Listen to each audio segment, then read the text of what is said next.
giggling through my intro. You're going to mess it up. I'm just going to like cover my face. What's going on, everybody? And welcome back to the Cali Brick Clique Podcast. This is episode 125, another guest host edition, but more on that in a second. Don't forget, you can find this episode and all previous episodes on your favorite podcasting platforms, Apple, Spotify, iHeart, and YouTube Music, either now or coming soon.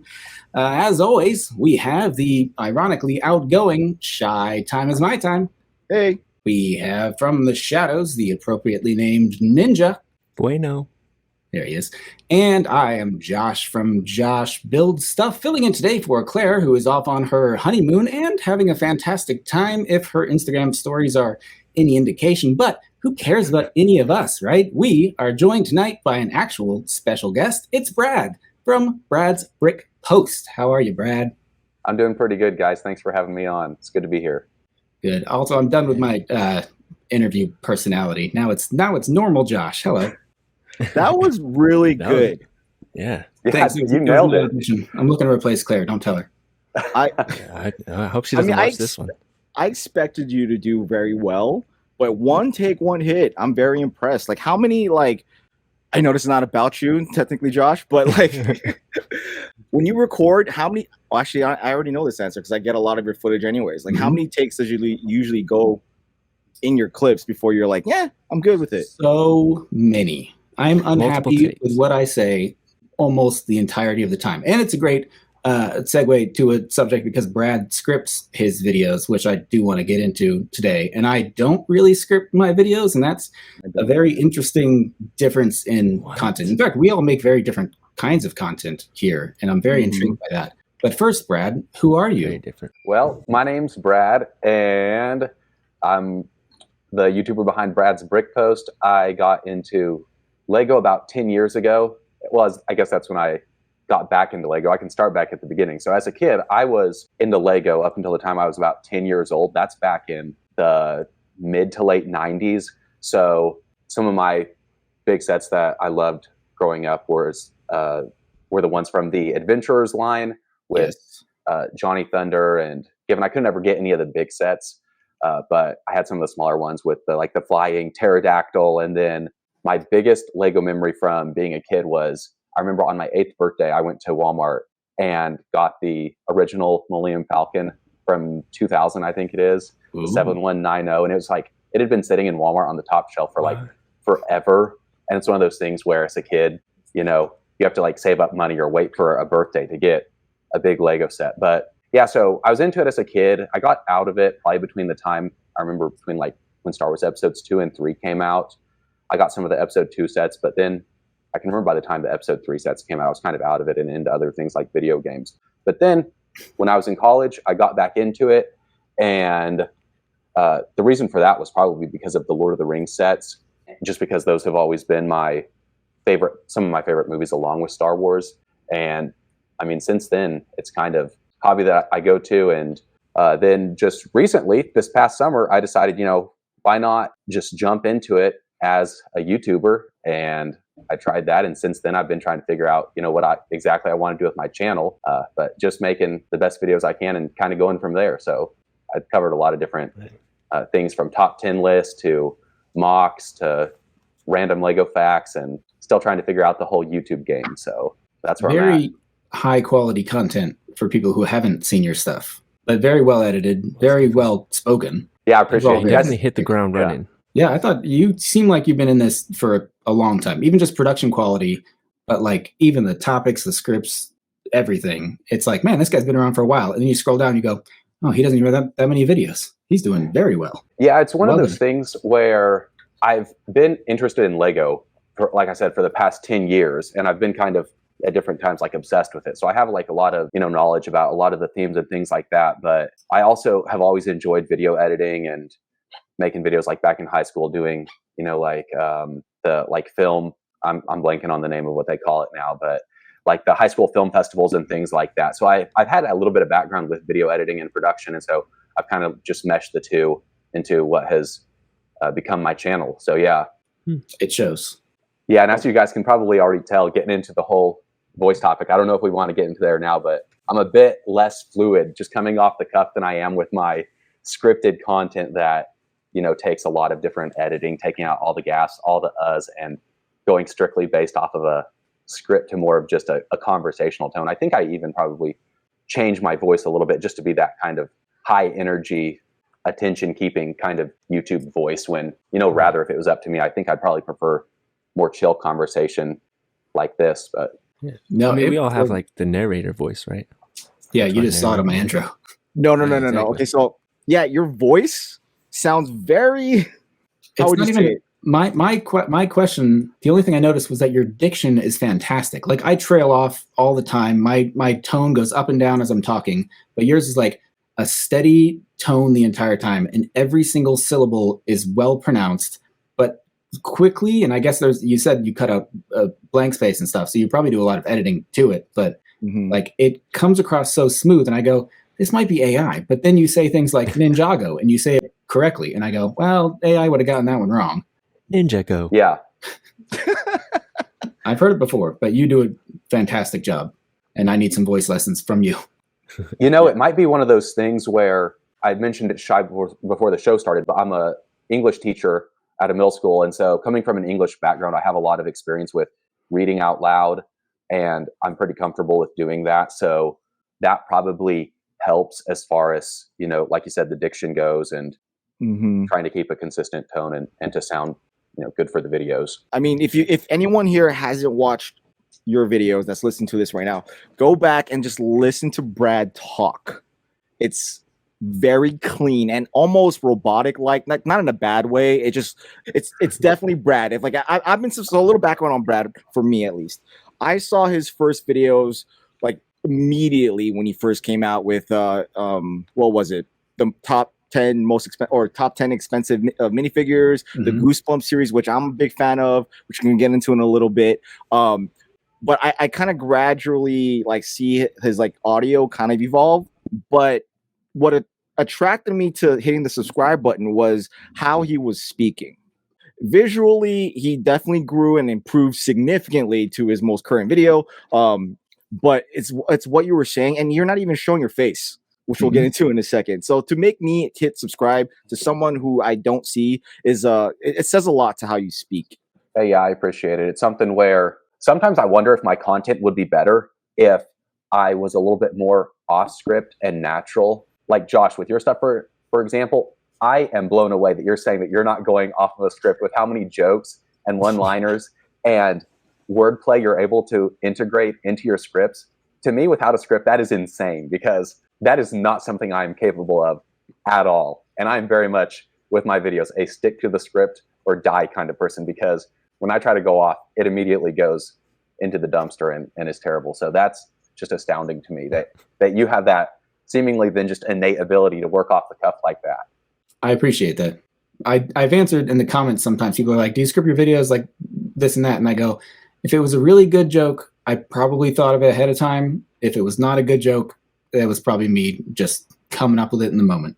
But Shai also asked me on the same subject, like how many times it takes me to try to record the same kind of line, the same kind of thing. If I have something that I somewhat scripted or outlined, and I have an idea of what I want to say, I have to say it 10, 20 times to myself before I'm happy with how it sounds. And editing it's not that bad, because I basically just go to the last take and cut out everything before that and use that one. But like it's recording for me. A lot of times I go, why don't I just script this out? If I just wrote out the whole thing, it'd be more concise. Like that's another thing about your videos, Brad. Not only do they sound good, they're very engaging because they're straight to the point, right? Because they're written, and being an English teacher, that now makes a lot of sense because they're also very well written. And so they're engagingly written, and you don't linger on one topic too long. Whereas me, I'm constantly like, I got to cut that out. I just mumbled and rambled on for a few minutes, which I enjoy doing. I have a good time. You can hear me right now rambling on, having a good time doing it. But keep it going. I'm not going to. I'm the guest host, not the guest on this one. Brad's the guest. We're just doting on how good your videos are, Brad. So I appreciate it, guys. Yeah, that's another thing where just for why I have to keep on script is just because if I don't, I know that I can become really long-winded and go on and on about something. So that helps me, like you said, try to stay concise. And that's something where, I don't know if it's just something with the YouTube meta right now, but with everything being like hyper edited and stylized, like you see the channels that are blowing up and getting huge, like TD Bricks and Sacred, they're so concise, it's unreal. And with how hyper edited it is, like I would personally like to go into all the nitty gritty and details and things like that. But, I'm trying to appeal to Lego fans and a general audience at the same time and trying to find that balance. And, it's like before I'll publish a video or maybe finalize a script, I'll have my wife read it over. And she's not a Lego fan by any means. She knows more than an average person just through me, but I'll have her read it. And she's like, yeah, you're in the weeds talking about stuff that a general audience does not care about at all, or you need to cut this, or you're going way too on and on about where this particular piece came from, or how it's in this rare color, or it was only released in this set. Like finding the balance between including things like that are cool and then that go too far into the weeds and become disengaging for a regular audience is definitely a task. So we can all agree that the reason that we're all here is because we have very supportive spouses. That's what we're learning. You cannot do this without the support of a good spouse. Yeah. We all have that. That is a tool that we should probably start doing, Josh. Actually, I do. My wife is funnier than I am, and I don't think I'm that funny, but we met and meshed because of our senses of humor and sarcasm matched each other. And so she, a lot of times, has actually thought of jokes that I've used in my videos, or like I've run jokes by her and she's like, I don't know if that's going to work. And I go, I'm going to put it in there anyway. So maybe I should listen to her more. I don't know. So the only time like my wife wants to watch my videos is if the kids are in it. Aside from that, she doesn't want to watch anything unless I'm like really proud of something and I want her to watch it. So like, and usually the ones I'm really proud of, like she enjoys it because she can see the passion behind it, so she'll watch it. Like the Cali Brick Clique one, like the commercial, like she really enjoyed watching because she knew I was like really passionate about that video. But if I would just throw her like a haul video, she doesn't care. In fact, I'll never let her watch a haul video because she'll just end up yelling at me. Actually, I wouldn't do that. But if I show her a Brickmania video or like a Castle vid, like she's gonna be like, yawn, a vlog she wants to get into, all that kind of stuff. But that is a very interesting way of like just proofreading your work before it's released. As an English teacher, my wife in college used to destroy my papers, and I've said it before, red penning all over it. And I would get upset and we get argue about it, but in reality, she made my papers better. When you watch a video, when you edit a video, when you even script a video, there are many times when you say or write something that probably shouldn't be there, but in your mind, it's like when you misspell something, not intentionally, but you're reading it over and over again, you don't see the misspelling, something like that. You need someone else's eyes to kind of look through it. This in itself works the same way. You need someone to like kind of go over your work, and that's cool to see that you're actually utilizing it and it's working to your benefit. Yeah, definitely trying to, use all the tools at my disposal. It's funny to see, a script that I write that starts at 11 minutes after the edits, and then, even going in when I'm adding clips and I'm like, okay, I didn't get any footage for that point. So I'm gonna go ahead and cut 8 seconds there. And then, by the time it's done, it ends up being right at the 8-minute, 15-second mark or 8-minute, 10 seconds. So I can try to get some mid rolls in there somewhere and doing it that way. But so with that, you're very like aware of what YouTube is now. You just kind of mentioned it earlier with TD Bricks and with Sacred and all them. And then right now you just kind of mentioned the 8-minute mark, but you've mentioned right before we started this that you've been around for a while, and I was shocked to how far you went back as far as a viewer is concerned before you started posting. Can you get into that for like a little bit? Because I was dumbfounded for a second. Yeah, for sure. Yeah, that was kind of a fun conversation we can bring back up. So like I said, I've been into Lego for about 10 years now. Back in 2013 when the Lord of the Rings and Hobbit sets came out, that was what brought me back into it. And really probably since then, I guess what's been called like an internet lurker on YouTube, watching other channels and things like that. So seeing ninja mode, most of it, ninja mode on it. So following, for the most part, some of the bigger channels back in the day, like Brick Show, Just Too Good's been around forever, Ryan's been around forever, Ash and Flash and all those guys. So it's been one of those things where I was a watcher of the community for a really long time and never took the leap into being a YouTuber, just because, it's one of those things where you're like, man, nobody can be a YouTuber these days, or it's already so saturated, or it's so difficult to stand up, or I don't have the time, or, whatever else excuse, until last summer when being a teacher, I had the summer and I'd actually come off of like a weightlifting injury and had some downtime. And I was like, well, I'll just throw some videos up, post them and see how it goes, and then go from there. And Shai, one of the things that we talked about beforehand that I wanted to bring up too again was I love that this podcast is filling a space that I don't think being filled in the Lego space, because I brought up a couple years ago, I used to watch Ryan's Bricks and Bits podcast that would have a different guest each week. I remember you were on there a couple times, and tons of people that I can't even remember now, like Iceberg Bricks and tons of other channels that I'd never heard about. And it was how I learned about a lot of the Lego YouTubers and started following them through that, and just listening to the conversations to talk about Lego and to share the hobby, in the background as I'm sorting out parts for my collection or trying to build a mock or something like that. And then eventually that podcast ended.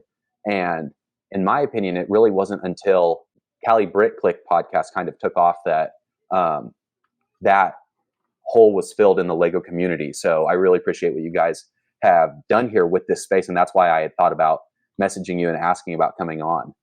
So when you said this to me right before, I wish you would have said it here, because you would have got my reaction. We didn't film it, but I was blushing because I've yet to hear anybody bring those episodes on Ryan's show up ever. I mean, like, you had to be really like old school into the community back then to really remember like that time frame. And I was a huge fan of that show. And like you, when it disappeared because, they all wanted to do their own thing, it wasn't really garnishing any growth or income. It was whatever their excuses were. For the rest of us who tuned in like every week, it was like, now what? Because I remember it used to release every Sunday at like 8 a.m. or something like that. Yeah. So I was looking forward to that. But now, fortunately, like for the community now, there are multiple shows that people can tune into. Sorry, we have Good Morning Brick World on Sundays. You have ACOD now on Thursdays. You have Stub Buzz on Tuesdays. You have us on Fridays. London Calling on Fridays. Whatever. They're all over the place. Full of Brick. Let's have to throw them out there. That we can all like listen to, and they become staples in the community. That now it just feels like the world's not empty when you're like building Lego, because now like that's like a big thing here is like community, right?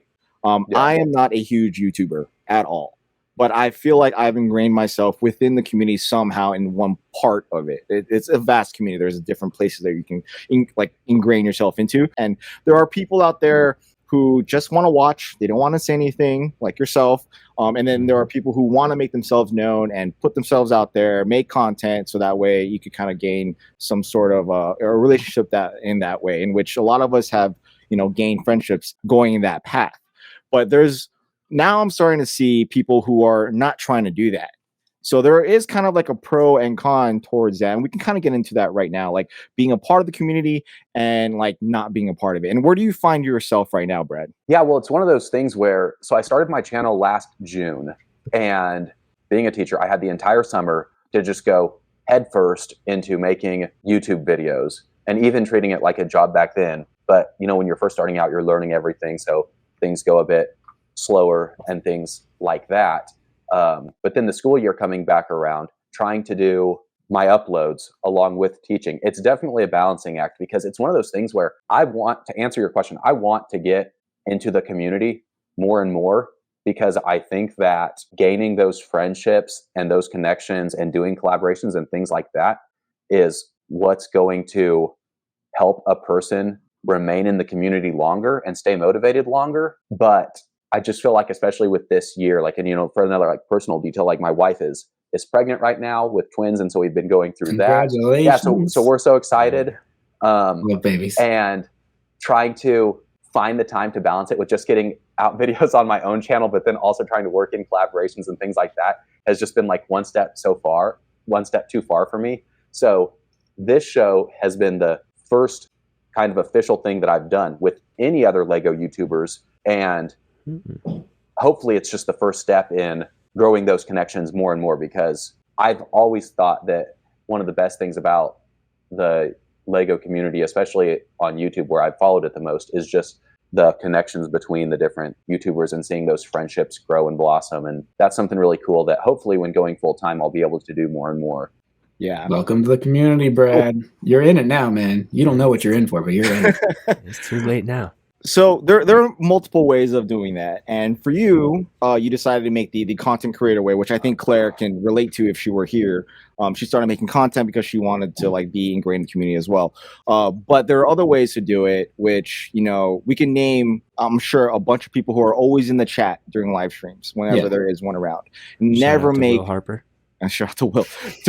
Thanks for listening again, Will. Appreciate you. But like. We've gained to trust them because they're always in the chat. They're always talking. They're always conversing. Then eventually there's like a group live stream where people, are, coming in and out. And, at first when you say, I want to come on and we've never heard of you, there might be a little hesitation because there's no one there to vouch for you. But like, after a while of trust, then you come on. And I think that's a big thing is the trust aspect of it. Because in the past, and there hasn't really, I haven't seen it at all within the past 2 years, I guess, which is really good, where people would play like chat roulette and just let anybody in, and then you just have someone that should never come on a stream. Dangerous. Very, very dangerous. Thankfully, that hasn't happened in any of the streams that I've seen people do chat roulette. But, it takes a minute of trust. And I think like coming on a show like this or in any other show or on any other live stream, just getting yourself known is a good step to like people getting to know who you are behind the face, especially you who you don't show your face. And avatars, for me, like if you were to message me on Instagram, if you don't have like a picture at all, it's just the gray thing, I'm not going to answer you. I'm sorry. Yeah. I don't know who you are. If you have no followers, you're not following anybody, now I'm really not going to trust you. Like you have to have some sort of like footprint for me to like engage with you to like that extent. Like there's levels that people need for themselves to be able to engage with people. And I think this or coming to the chat or in real life, because other convention things another thing, or lugs is another thing where you can meet up with other fans that way and garnish that type of community as well. And do you feel like you weren't a part of the community at all before you came on here? Well, that's a really interesting question because if someone asked me like if I was part of the Lego community, I would definitely say that I was a Lego fan. But I guess, I think before having a presence online, where just for me, for creating content, I guess I wouldn't have really seen myself as part of it without doing that because I was just like a shadow, on YouTube when I'm watching everybody's content and I feel like I'm, it's kind of one of those things where I'm sure we've all, had it watching YouTube where you feel a growing connection to the creators that you watch, but knowing that that's one-sided and not reciprocated in a lot of ways makes it just a bit more challenging. I definitely think making the content has made me feel more invested in the Lego community by far than I ever did before. And stuff like this, we've talked about it before. Like if we meet other content creators, even if you don't show your face and you do scripted stuff, I still automatically trust people more. It's like they've been uploading for months. They're probably not that much of a weirdo. No offense, Brad. They've been uploading for a long time. They've been around. They clearly care about this thing. They're not just popping in here like as a rando. Like you make stuff. Yeah. I trust you. We're kind of, I know we're going to have stuff to relate to because we both like Lego, obviously, and we both make YouTube stuff. So right there, we could chat for hours or 1 hour on this podcast. At least 1 hour, at least. Yeah. Well, yeah, that's two different hobbies, content creation and Lego, which we all can relate to. Mm-hmm. So I'd be interested because Shai, I thought that was a really interesting question about considering yourself as part of the community before or after starting content creation. And if you guys would just remind me, Shai, I mean, I know you've been into it for at least a couple of years now, going back to Bricks and Bits with a YouTube presence. What are your guys' take on that question about whether or not you're part of the community without being actively involved in it yourself, as opposed to just watching or just consuming, I guess? The thing is, I didn't consume that much Lego content before making Lego content. But for me, it all started because whatever iPhone had a good time-lapse feature. And I was like, oh, I want to build this Lego set. I can time-lapse the build. And I was doing that for myself. And I was like, I'll just throw these things up on YouTube. And then like that's what I started. I had no intention of being a part of anything. But then as time went on, I started showing my face because it was too annoying to try to talk about a set and fill it with B-roll. So I was like, I'll just cut back to my face also. Yeah. Obviously it wasn't that big of a decision. But yeah, I wasn't trying to break into this community. I wasn't aware of Ryan and his podcast, and now I got to go back and look up. Oh, you can't find them. Oh man, I'll ask him I'll ask him personally. Really? See, that's the problem with getting in the community. I know Ryan's home address now. I didn't intend to do that. I also don't care that much. Yeah, I'm clearly in too deep at this point. But like, no, I was like you. I was just kind of doing my own thing, making my own content, and some other person, I think it happened to be someone from the Austin area that I could run into at the Lego store, but I think we'd still met online, and they asked me to be on a type of conversation like this. And I think the very first one I was ever on, Shy happened to be on that same one. And like, we clicked in a Cali Brick kind of way, even though I'm in Texas.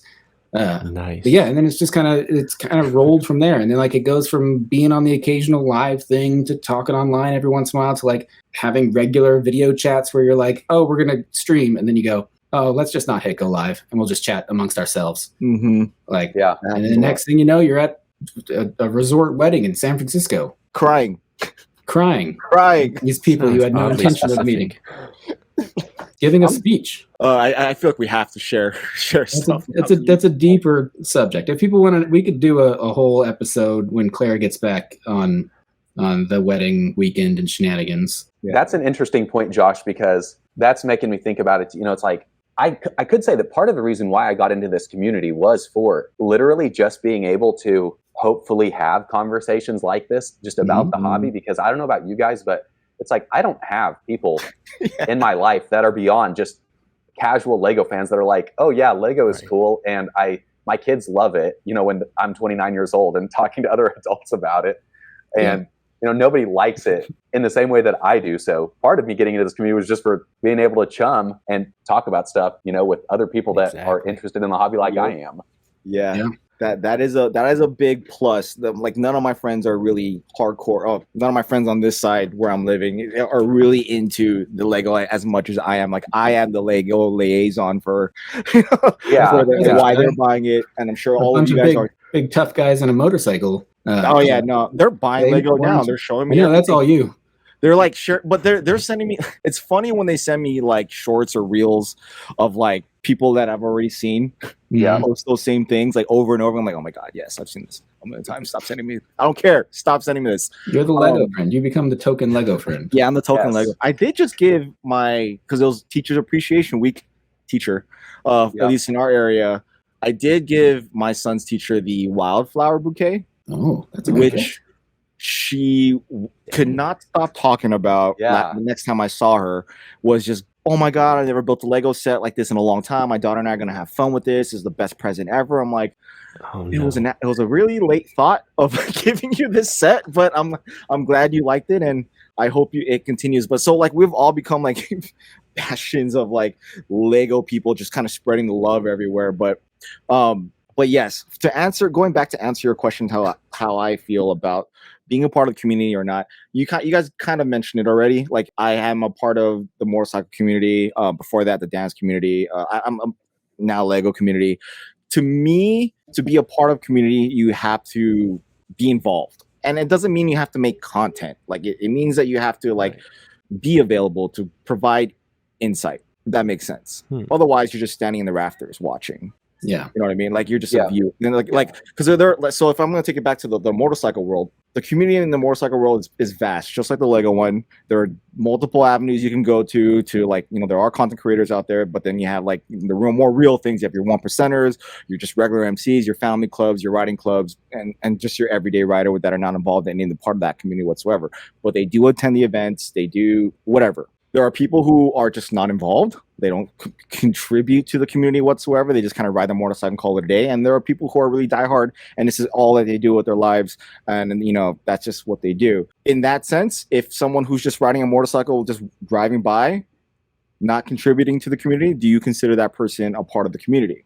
I guess we call them a Lego fan. Yeah, they're a Lego fan. So, but like I don't want to make it sound like you can't be a part of the community if you're not making content. It doesn't have to be that. You can just simply be commenting on everyone's videos, or you could be just in the streams or whatever, or just, you know, make yourself known every now and then. Like, that's or you know, it doesn't have to be on this side of the community. It could be more in person, like lugs and stuff like that. Because we sometimes forget that the overall Lego community isn't just YouTube, or isn't just Twitch or TikTok. It's literally any group of people that you put together who loves the Lego brick. So whether that's just 3 of you, Yeah. that's your Lego community. So we're all here because we love the brick. We're all here because we make content. That's 2 things. So we have we can go on for days about any of these 2 subjects until we're blue in the face, and then go to sleep and wake up and talk about the same thing. We'd all be happy doing it. So for the listeners who are watching this, maybe some of you can relate. A lot of you probably don't, because you don't make content. You just like to listen. But for most of you who do make content, you kind of get it. And that's why you're here. It's a very small niche of the Lego community, but it's a representation of the Lego community. It's not the whole Lego community. And I think by looking at all of our audiences, who some of it overlaps, they're all different, right? Like a lot of, like, I have a lot of military side community. They don't watch the castle stuff or vice versa. And that's the complexity of my own community. Josh, you want to describe your audience? Hopefully they like sarcasm and they can take a joke, and they have to like Lego. They have to like me. I put my full personality into my videos. There are other people you could watch that are going to be reviewing the same set. If you want an honest, earnest take on a set, I will send you a link to it in my comments, because that's happened before. They go, "You didn't even talk about the set." And I go, "Oh, you should watch Racing Brick instead. He does a great job talking about these Technic cars." And like, I'll just straight up send them a link to his review. But like, I actually had this question for you, Brad, but on my channel, I go, if people are coming to my channel, I want them to click with the intention of seeing me. And yes, and if they don't know me the first time, then hopefully whatever they happened across that I'm in, they go, "Oh, I like this guy enough that I want to see more of his takes on this stuff." But you, Brad, you do scripted, and you do very well scripted, but you also do like a multitude of subjects, a multitude. You're not just Star Wars, you're not just Marvel. There are a lot of minifigures, but that's a lot of Lego. But when people go to your channel, what do you want people to be looking for when they end up at your channel? Yeah, you know what? That's a good question, because, you know, Shai, if you would have asked me, like, who's your audience? I wouldn't be able to tell you. Like, going back to our conversation earlier, I have my like dedicated fans, and they will comment on like every single upload, but then, and they're like the best, because I mean, I'm sure you guys do it too, but I read like every single comment. Yep. They're best. Even the ones that are like, you know, like you'll get like 1 out of 100 or something come in that they're like, "This sucks, and a Pteranodon is not a dinosaur." Like, I got that comment like 15 times on some dinosaur video I made. I'm like, man, thank you for the correction. It's like, even reading those, I think it's fun. So I love the comments. But then going from video to video on my channel, I think also just since I just started last June, my videos are so all over the place that you'll look at the demographics and they are crazy. I mean, they're different video to video by a lot. You know, like, I've done 2 SpongeBob videos that blew up, but I would have never guessed that when you look at those stats, over half of those views came from Indonesia. So I mean, like, interesting. But, and then, so on some of my videos, it's like 85% male, 15% female. Then again, back to like on some of the SpongeBob ones, it's like, it's 50-50 male, female. I would have never guessed that for SpongeBob uploads. So I'm really not sure, because, you know, as a Lego diehard fan, I could make videos about Marvel or DC or Lord of the Rings or Star Wars or throwback stuff like Goosebumps. That was one of my first kind of unique ideas that I thought I had. But, you know, honestly, really so far on my channel, what's pushed me to make videos is, I guess, what's seems to be doing well, but also just what I'm interested in, or that I think I would enjoy making, that would also make an engaging video. And then just kind of letting it go out there, and whoever wants to watch it can watch it, and then kind of throw everything at the wall and see what works. So you have multiple videos that are way above 1 million. For anyone that hasn't seen those videos, do you know what they are? So I've had 2 videos cross 1 million, and they're both SpongeBob videos. I think the next highest one is like probably just under, it's between 200,000 and 300,000. 280. It's on it. Never mind. Thanks, appreciate it. Oh, yes. Nice. Yeah. So, and I think it's like one of my medieval minifigure series videos. So is that the one? Or is it movie posters? Yeah. I'm not sure. Movie posters and then medieval. You know your stuff. You've done a lot of research on this, Brad guy. I try to keep track of the stats and things like that, just to try to see where I should try to push the channel, because I do want the channel to grow as much as possible, but while also making videos that I think are going to be engaging and that I will also have fun talking about. And with me being so scripted, I hope that some of my interest in the subject comes across, but I do think that's sometimes something that gets lost with me being so scripted is, you know, my personal anecdotes and interests when I'm making my videos. But yeah. I'm curious, because sometimes this is different with a lot of people. Obviously, you're going to get growth from videos that do very, very well.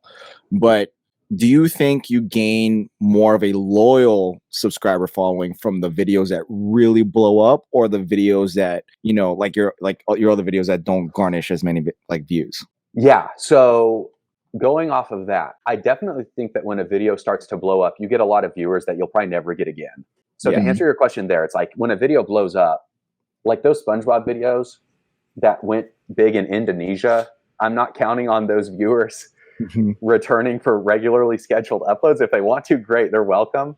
But to your point, yeah, I wonder if for long-term growth, just the more of the stable series are better for creating a dedicated following.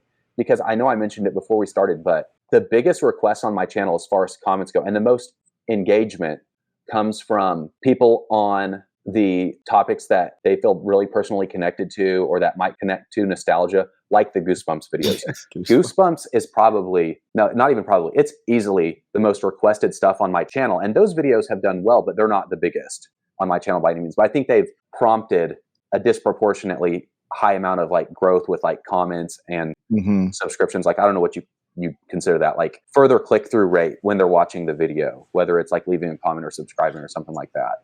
So looking at your comments in between your million view videos and your Goosebump videos, which style of comments do you prefer? Because I see this sometimes. Like, there are videos out there that like really go up, like blow up, but then you look at the comments and you can see that it's a very young audience. There's not the comments aren't that, you know, very well thought out. They're not well articulated.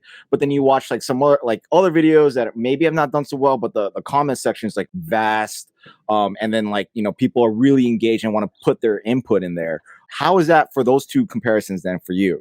Have you noticed that? Yeah, definitely. The videos that blow up are going to have a lot more of those comments that literally just say something like LOL or cool or something like that. Whereas I think it has to do more with probably like the topic of the video rather than maybe even the view count, because I think nostalgia is really big for people, or hitting a nerve, or with childhood. So as far as engagement goes, especially with talking about Goosebumps videos, I mean, like everybody has a memory from the Scholastic Book Fair of going in elementary school of their friend that reads all the Goosebumps books, and then they pick it up and say, dude, you should read this. And you're like, you don't want to look like a wimp in front of your friend. So you're like, okay. And you think that the cover is really cool, but then you never end up reading it. I mean, a memory like that is going to engage you to leave a comment on a video way more than just something that's silly and gets a lot of views. I'm one of those kids that bought a bunch of Goosebumps and didn't read it because I was scared. I watched the show. The show was very scary as a child. No respect for the movie, though? Probably. Dude, I thought I still need to see the second movie, but I thought the first one, it came out back in like 2015. I think I liked it. I liked it a lot. Jack Black as R.L. Stein, I thought was really good. I enjoyed that. You hit the nail on the head, though. You do nostalgia. Lego discovered that recently, obviously. They're like, put out an NES, put out a Transformer, put out a Jurassic Park. No, nostalgia. No, nostalgia. In our childhoods. But how long can you like harp on that? I don't know. If you find niches, like you were saying, target a wide audience. SpongeBob, everyone loves SpongeBob. But like a Goosebumps, people are going to have very strong relation to that. But then it's probably going to be a smaller audience. But if you can target those little audiences, like you said, they're probably going to be a little more dedicated, a little more loyal, and they'll probably come back and want more of the same, at least, style. That's another thing you got going for you. If someone finds you randomly through the algorithm, they're going to see your stuff, and I'll click around to people's other videos and see what else they do. If they do different types of content and stuff. But like they would find consistency in editing, in general tone, in the I don't know, subject matter, and they'd be like, I'd subscribe to that. I did subscribe to that also. But appreciate it. You find the consistency and you go, okay, I want to see more of this. And even if like you would see a bunch of videos come across your feed, and it might be something you don't care that much about, but then like, oh, there's another Goosebumps video. I'll hit that one, and then I'll click through a couple others. I think it's a great strategy. Yeah. Okay. So you're making me think about something else, and Shai, this goes back to your point too. Here's the kind of Lego YouTuber that I would like to be. I would like it to be where I grow an audience where they would have enough faith in me or trust as a creator that hopefully whatever video I put out is going to be engaging in some way, because they're there for, like the community and the quality of the video as much as they are there for anything else. I mean, I'm sure that you guys all have creators on YouTube where it's like they don't necessarily have a consistent theme or only a single topic that they cover, but no matter what video they put out, you're going to watch because their content is always great. And I guess that's kind of, rather than maybe nailing down to one specific Lego theme, that would be my ideal role as a creator on YouTube. Well, then rolling off that, then ambiguity, not showing your face. Do you think not showing your actual face or a Lego avatar has anything to do or halting that goal? Yeah, I don't know. So I can talk about the background of that I got into a little bit. So I haven't tried to be very strategic with showing my face versus not, given I haven't. But it's been more just so because I'm a public school teacher of middle school students. And, just starting the channel last summer and not knowing what's going to happen with it, it's 12 and 13-year-old kids that can be distracted by basically anything. And if they found out that I had a YouTube channel, which they eventually did, we can get into that a little bit. I was going to ask that if anyone's ever found your stuff. Yeah, it's like, that's going to be such a disruption in class with me constantly having to block stuff and them bringing it up, or, me having to watch what I say constantly. Not that I don't already try to do that, but it's been more so that I haven't shown my face just for external factors like that, rather than me wanting to deliberately not show my face because of the way the content is created. Like, I really wouldn't mind showing my face. It's just been those roadblocks that have kept me from doing it so far. If you had to ask me, I'd say that eventually I'm going to be on my channel as a real person rather than just the avatar. I was going to say, you had an interest in having these more casual conversations, and like, it's fun sometimes to make a more casual video, right? Like, if you just want to talk about something in general, or like live streams are a good avenue for that, vlog kind of things, like, oh, this is what I've been up to. And it's still Lego centric, but it's more personal. Would you want to do that kind of content as well? And if maybe not on your current channel, maybe a second channel, if that blows up, if people want more of you, then it's like, well, come over here for like my, I don't know, more casual stuff. Yeah, I would love to do more casual stuff. I would probably do it on a second channel. And that's just been something that I haven't had time to start yet. But you guys can probably tell by now that I'm a talker and kind of long-winded as it is. But I would love to make more content in the future, just with even a smaller audience, even if it is that way, just so that I can talk about newly released sets, or what I'm buying, or how I think Lego prices are insane, and all of those other things that don't really fit into necessarily my normal content. And I definitely think that would be something that, for at least a handful of viewers, they probably think was cool and engaging and feel more of a connection with that kind of content rather than just the scripted stuff that I normally do. A face reveal is a big deal, especially when have to be. Well, but then if you've branded yourself to a certain point where you've gained a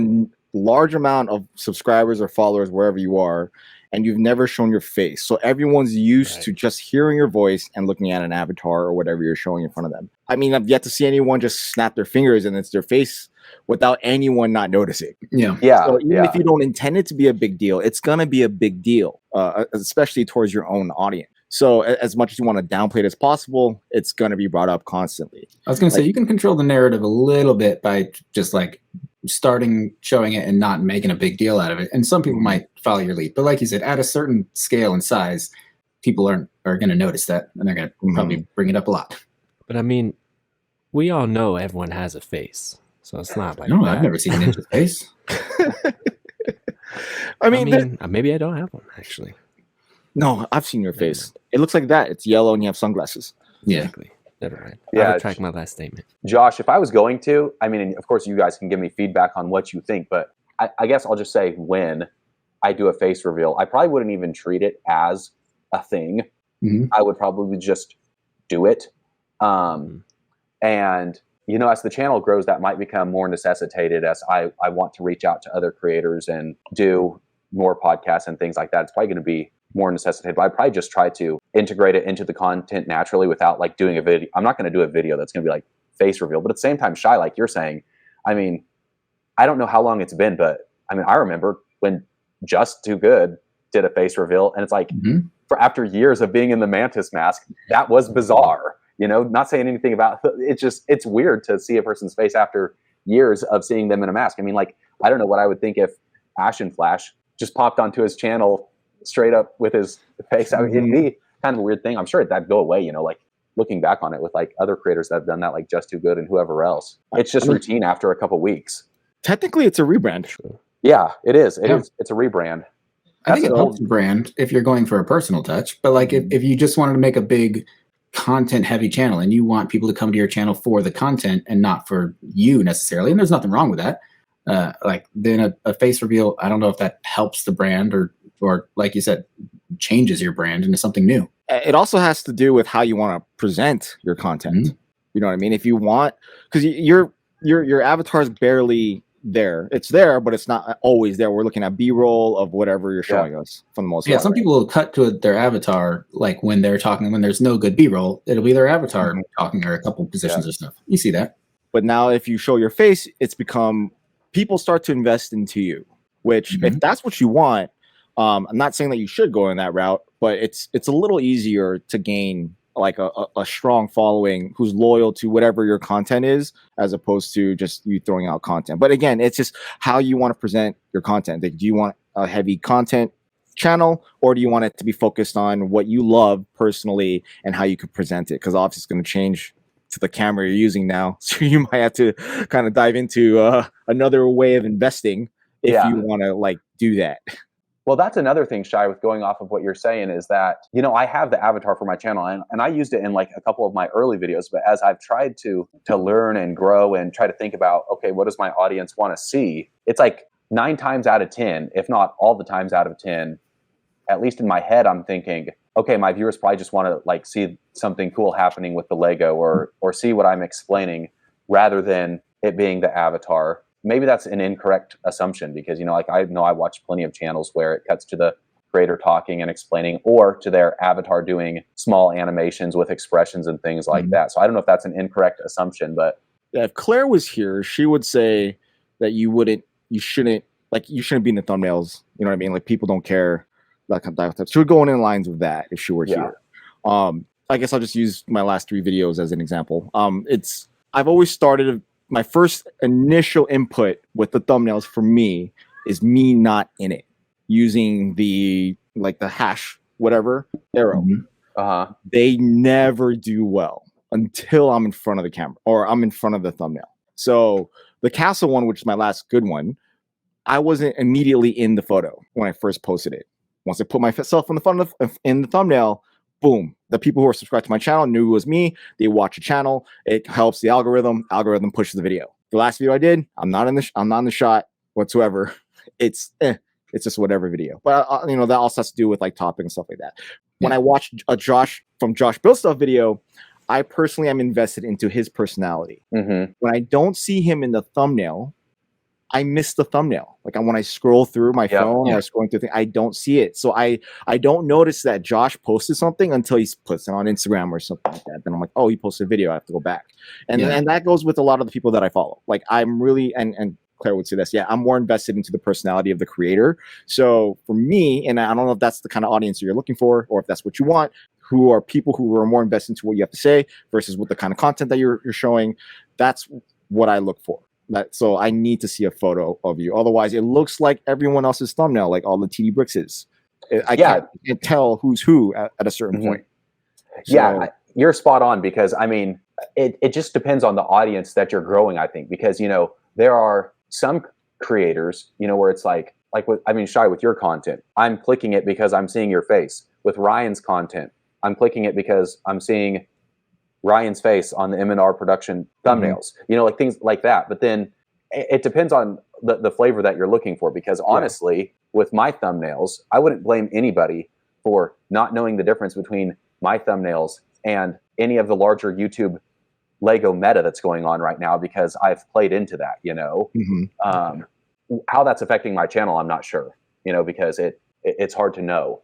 But yeah, I mean, because I'm using the same style as other channels like Republic Studs or Sacred Bricks or TD Bricks or, any other handful of Lego YouTubers that are out there. So it's definitely not, my channel thumbnails don't scream, this is a Brad's Brick Post video. But I think, and my biggest take on faces or not faces on thumbnail is I think it sets expectations for the viewer. Obviously, it's supposed to draw people in. You want something that's clickable, but if I saw your thumbnail and then I clicked it and your content is what I got, it would meet expectations, right? I go, Yeah. all right, clearly it's going to be detailed. It's a well-designed thumbnail. And then it's like, if I don't see a face there or hear a lot of personality, I'm not surprised by that thumbnail. But me, if they click a video of mine that I don't use my face, which I try back and forth sometimes, and then they get me with a bunch of tangents, not talking about the set and being sarcastic and talking about my kids or anything else that I like to do, then that might turn people off a little bit, which I understand. But like if they see my face and then they click it and it's me talking a bunch of stuff and making dumb jokes, I think they had a little bit more of an expectation of that ahead of time. That's fine. Do you think that hurts your videos? Yeah, I mean, there's a reason. I'm also not huge. I'm not big in any sense. I'm definitely, Brad has a great strategy, and it's like you want to grow. And I'm not saying I don't want to grow, but like you're like, my strategy is growth. I follow the meta. You keep up with it. You were keeping up with it before you were even making stuff, so you were in a good position, and it's all paid off because you're clearly doing very well. For me, I'm like, this is fun for me, and my main intention is like it's a creative outlet for me first and foremost, and so I'm making stuff that I enjoy making, and then I also kind of enjoy watching. And like you'll see, so I've made a couple of videos where it's like, oh, I just made this because my friends would like it. Like I know Shy. Yeah.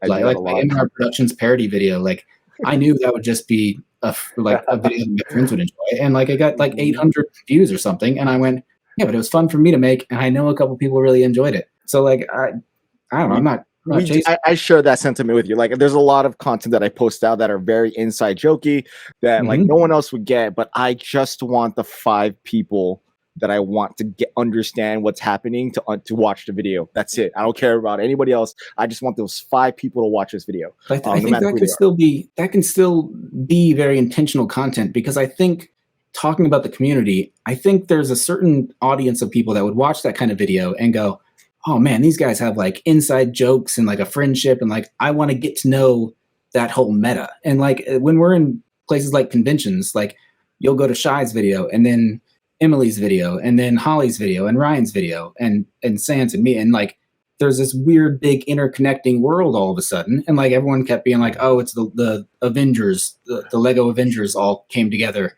at the Lego store kind of thing. And I'm like, all right, I'll be Hawkeye. Like I'll take that role if we're I will say those videos are really cool and make me low key really jealous of like the larger Lego community, because it's like you see everybody after a convention post all their like vlog content, which I have no experience in, but it's so cool how you said, it's like you're watching the convention from 6 different perspectives, with then all the overlapping bits and pieces that form this larger Lego community narrative.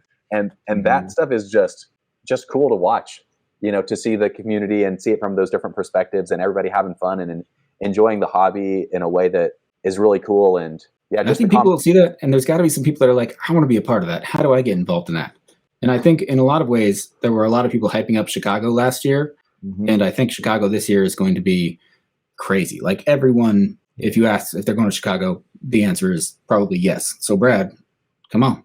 Yeah, honestly, I'm thinking about it, because here's the other thing too, and I think I mentioned this a little bit earlier, but the other thing with my content is like, and I don't want it to sound shallow, but I love the Lego hobby enough that I want this to be my full-time gig. And so I'm taking a risk on it, because I'm not going back as a teacher next year, because I'm going to try this full-time, and I'm going to try to go into it as absolutely hard as I can.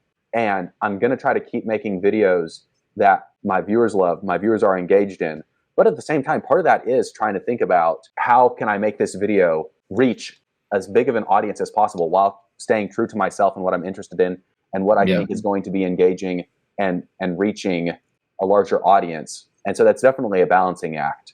So with that, I think with a lot of the people who are going to full-time mode, and there's a quantum number of people that are starting to do that. 1, they don't have kids. Or 2, their kids are grown. You're about to have, this is your first 2? Yep, first 2.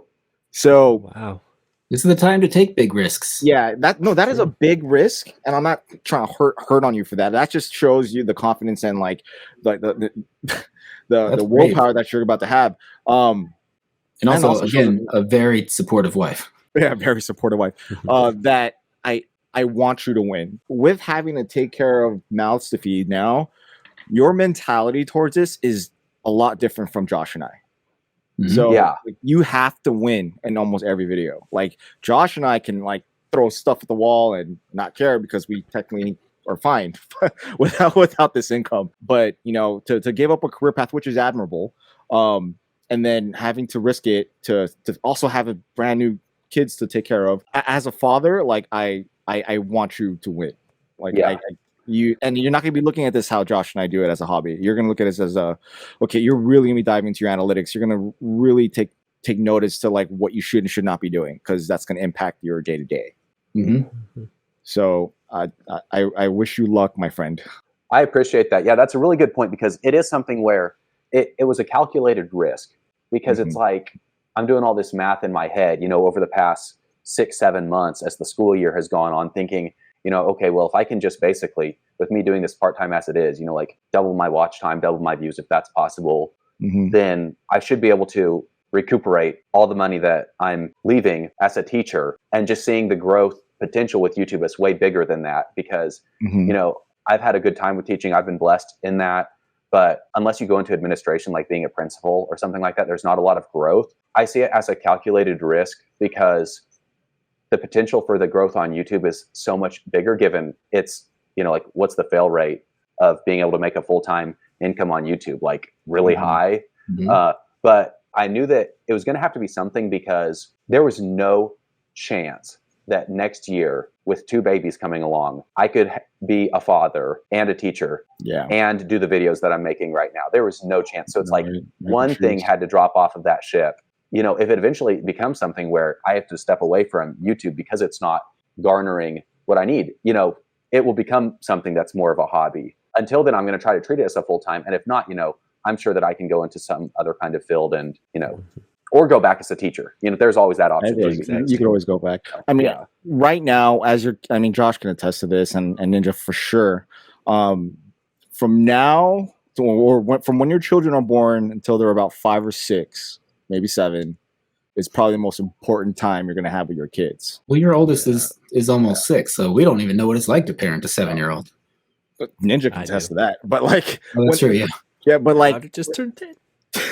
But they, at that time of their lives, they want to be a part of your life. You're all, you know, you are everything. And then before not, they don't care. But if you can get into a point, like obviously teaching is a full-time, at least 9 to 5, more than like you're there all day, and you have a lot to do outside of school also. And it's middle school, so it's real teaching, not like kindergarten, preschool, babysitting kind of thing. No, they're also very important teachers and administrators and whatnot. But like if you could get to a point, even if YouTube is your full-time job, you're still working from home. You still set your own schedule. You know when you can go heads down and when you can be involved. Like I work from home full-time, and there's nothing better than that in terms of parenting. Like my kids are outside my door all day long, which is a blessing and a curse. And I installed a lock from the inside of my new office. But it's being able to be go to appointments, go to the kids' graduation, little shows and stuff. Like soccer games. There's nothing. Yeah, everything. Like just being able to be more involved, even if YouTube takes so much of your time after they go to bed, kind of thing, or when you can find the time. Nothing beats being able to be there. I'm about to cry. Well, now we're talking parenting. I didn't even know we were getting into pregnancy. There's nothing I mean, I love marriage for sure, but I love having babies as much as I love marriage. Well, you know, and it's going to be something like that where, you know, it's easy to look on the side of this is a major financial risk in leaving a job to say I'm going to pursue YouTube. But at the same time, it does provide the blessing of being able to be there to support my wife, especially with it being twins, having another set of arms and I can't imagine needing to come out of the leg room. That's going to be something too that, you know, my wife and I were just and she's been so understanding. She's great with everything, but we've already been talking about and discussing about ways that we're going to have to come to a balance, because, you know, right now I go to the school and teach, and then I come home and I go to the one room in our house that's like the studio and has my Lego collection till like 8 or 9. And then somewhere in there, try to have a date during the week and go to church on Sunday and everything like that, and not leave things out that are essentials so when the babies get here, that's just going to throw a whole nother monkey wrench in it of like, okay, I have my work hours, but then I have all the other hours where I'm being a husband and a father. But it's not like you have no YouTube channel and no experience and you've just been watching Lego videos for years and you go, I'm going to do that. I'm going to quit my full-time job. Like you would need a ridiculously supportive wife, a little bit of an irresponsible wife to support you in that one. But you've proven yourself. It's like, this is a proving ground. I think Tiago did the same thing. Like he was already going and then he took 6 months or a year and he goes, I'm going to try to make this full time. And he made it work. Look, his ship on a bottle is on my shelf. He's doing all right. Brick Tech is another one. Yeah. And same like with, I guess, you proved yourself. You're doing it in the right order for people that want to go full time. Yes. And so far, you've had a good year. So yeah, definitely. All my kids are running around outside. It's still early here in California. It's 7:00 and they're playing outside. So it's something to look forward to. Making videos is going to be very hard. After 8 p.m. time, because my kids will be in bed. That's the whole thing too. Is like, I mean, the room in our house that's the Lego studio is just going to have to be totally locked off because when I'm doing my mocks and stuff, like my collection is pretty sorted. But I mean, you gotta let that go.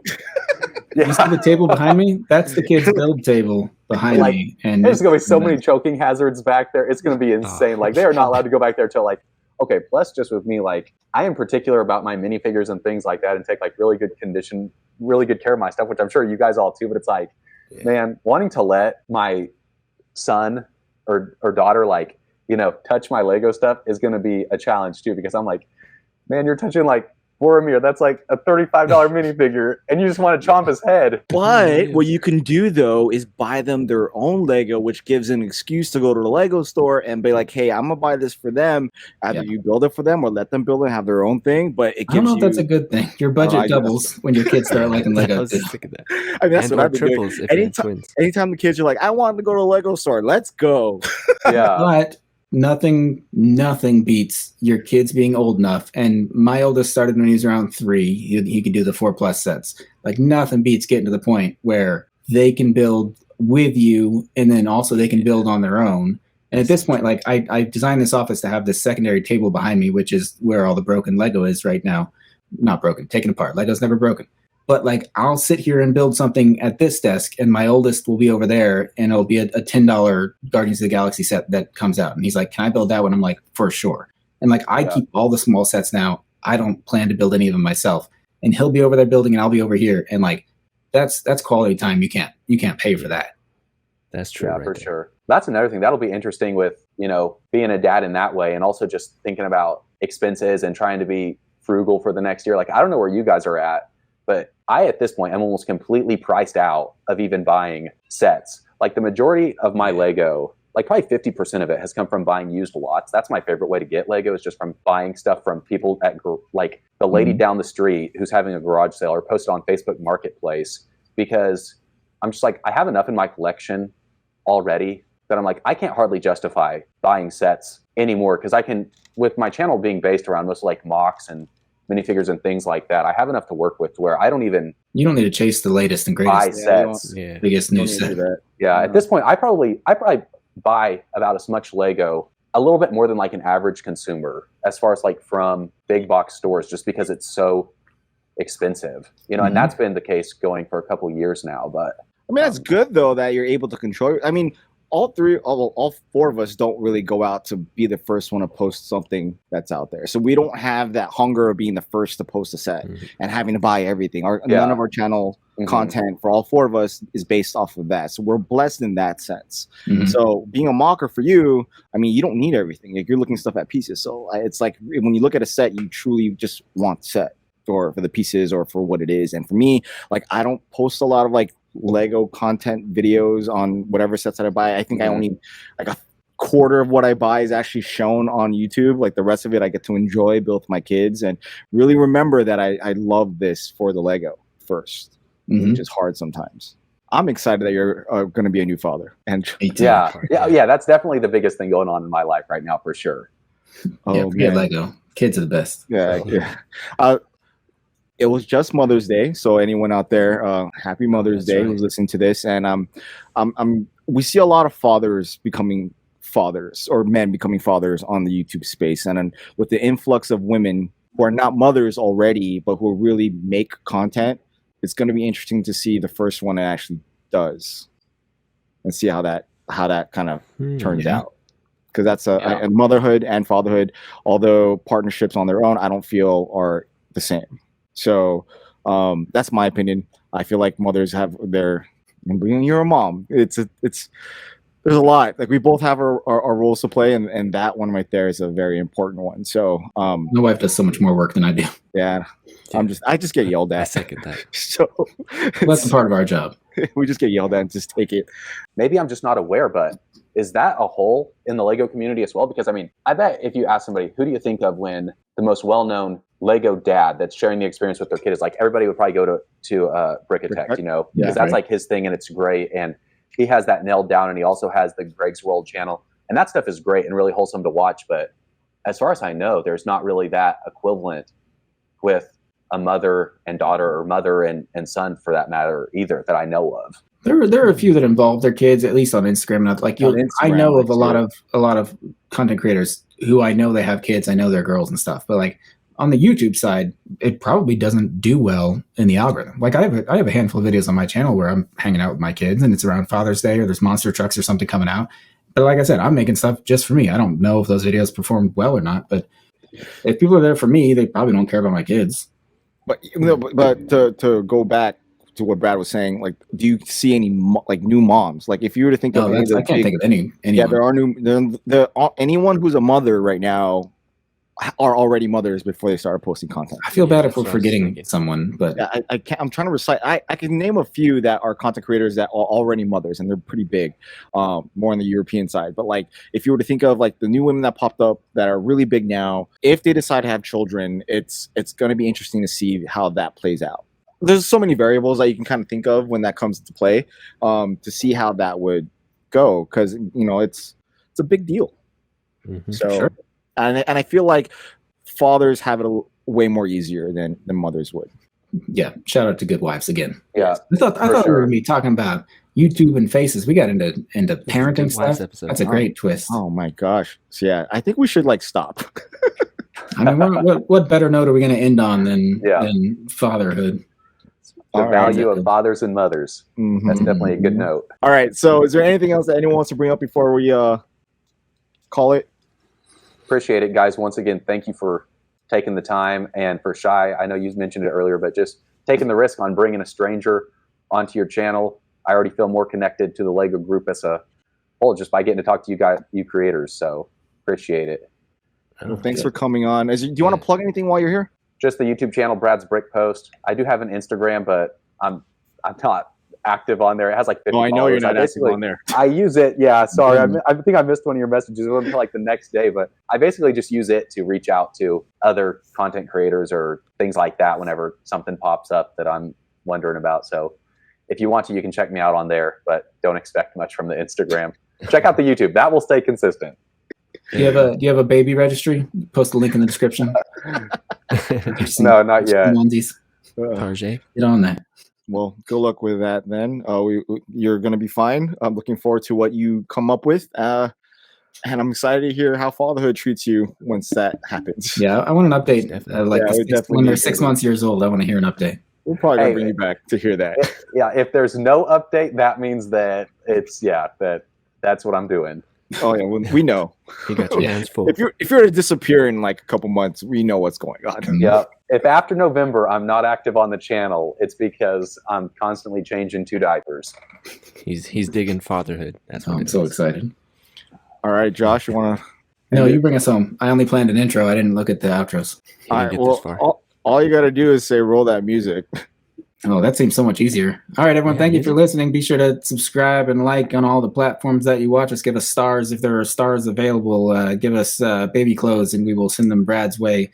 They will find their way. Or to me. I mean, I got a newborn too, but I'm not plugging that right now. Okay. With that being said, thank you for joining us, Brad, and everyone else, and of course me, the guest host. Thank you for letting me be the guest host and having me back as a guest host. I'm sure sometime in the future, because this went well enough as an audition. Remember when you asked me to do the outro and I said I didn't want to, and then it went on too long? Roll that music. Peace. See ya. This is why I should script my videos. You're the professional. This is what comes out when I don't script my videos. And I have to edit myself a lot. I'll go on for much longer than that.